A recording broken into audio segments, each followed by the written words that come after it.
Hello, my name is Mindy and welcome back to my channel. Today I want to talk about introvert sensing as last function. So that's SI. If you're an ENFP or an ENTP, or if you have one in your life, I'm going to talk about how is it like to have SI as a last function. And I want to use my own example as an ENFP, of course, to dive in and share my own experience. So SI dominance, for instance, is an ISTJ. That is the completely opposite to the ENFP. They are very aware of their environments. They have procedures for things. Things need to happen in a certain way. They are aware of the physical world more than us ENFP. You have the ENFP on the other side. We're like more aware of the world in our minds, basically. If I can use one example for ISTJ, I will quote Sheldon Cooper from The Big Bang Theory.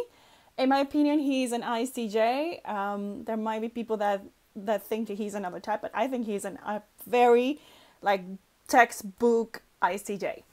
And so there are some things that Sheldon Cooper do that people think like that's too much. It's like there is too much neuroticism, if that's the word.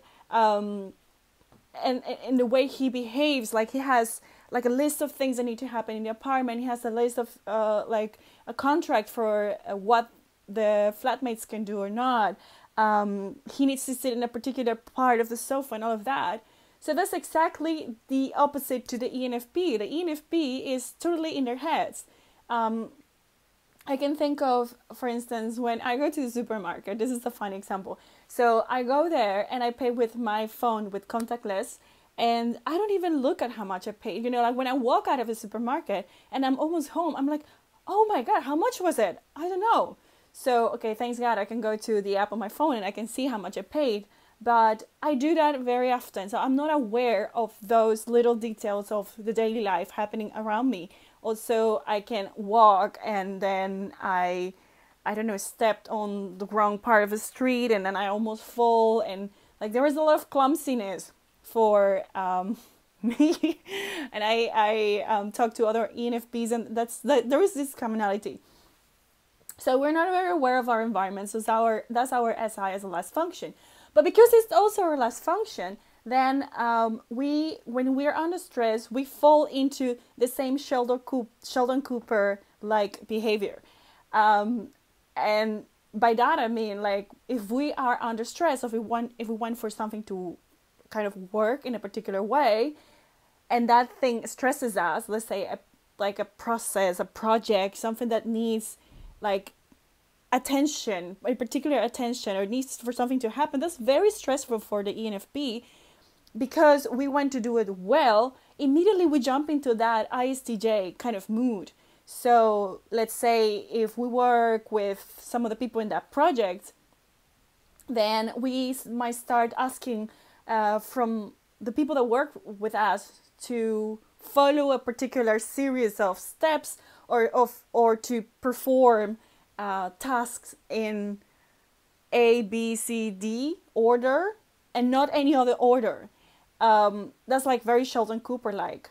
If we're stressed, we want to impose this kind of routines on ourselves of like, okay, I have to work out this and this these days. I cannot do it another day. So that's like very the opposite to what you normally expect or you know of the ENFP or the ENFP themselves. And it's like, for some reason, sometimes it's a particular time when we end up kind of behaving in this like neurotic way.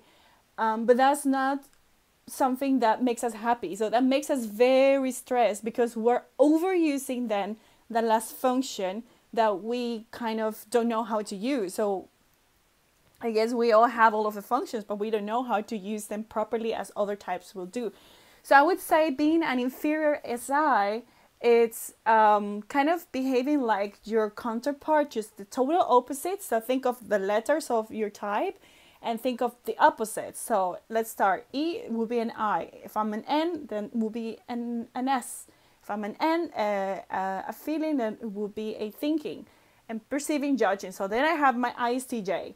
So that's like my opposites. And that's exactly what I am going to behave like under stress. And that's so funny because it is really like that. It is like neurotic. Like we can fall into this kind of perfectionism longing. Like we want perfection. We want for people to do things in a particular way. We want for ourselves to do things in a particular way. We expect things to like show up in a particular order. Another example I have is, for instance, yeah, I hate organizing stuff. Like I do not like that. I do not like having to arrange folders in my computer. I don't like to organizing albums of photos. So things that are really necessary for me to do are horrible. And I would delay that until the last moment. That's also my favorite aside. Last moment I would do. So only when, oh my God, like a project needs to happen, then I will do what I have to do. Also the taxes, I would do the last minute. And it's not because I want to do last minute, but because like from the inside, it's like, oh my goodness, I cannot do this. So it sounds maybe a bit stupid because you better get rid of it. And then no, but for us, it's like, no, I don't want to even do that. So anyhow, organizing stuff in my computer. Let's take that as an example. So then let's say when I enter in this kind of SI stress moment, let's say I've been delaying, and then I'm like, okay, I have to organize the folders in my computer. I have to do the whole folders of my photos. Let's say I work as a photographer, so I have to. And then when the moment arrives and I start doing it, then I start putting in my head this kind of, I start having this almost vision that my folders needs to be arranged with not only alphabetically with like the alphabet order, but it needs to be also named with the particular project and with particular code. And I will add up a lot of criteria, and then I will look at everything, and I want for everything to look the same way. So I start creating this sort of process and this sort of, the whole order that things need to have. So I put a lot of stress on myself because I think that's the way it should be. And it's like kind of a physical feeling. I feel it in my stomach. I feel it in my chest. I feel like it needs to be in that way, or almost kind of I die, you know?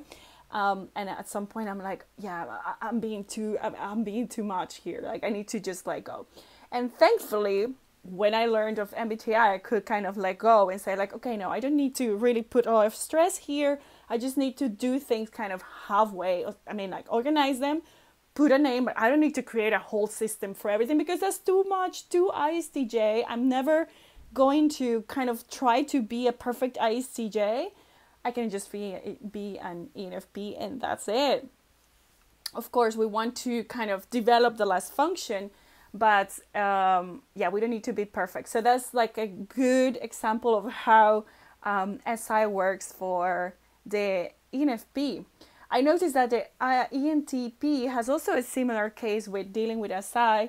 So yeah, that's like my input. For us, it's hard to like do the chores, the regular chores, you know, like doing something in a particular time and doing the same schedule and repeating things and being aware of the environment and following up with our agendas time. In an ideal world, the ENFP would have like an assistant, a PA that can take care of all of those things, because we just hate that. And when we do it, then we turn into this perfectionistic mood, as I just said. So yeah, that's how it's like to have SI as a inferior function.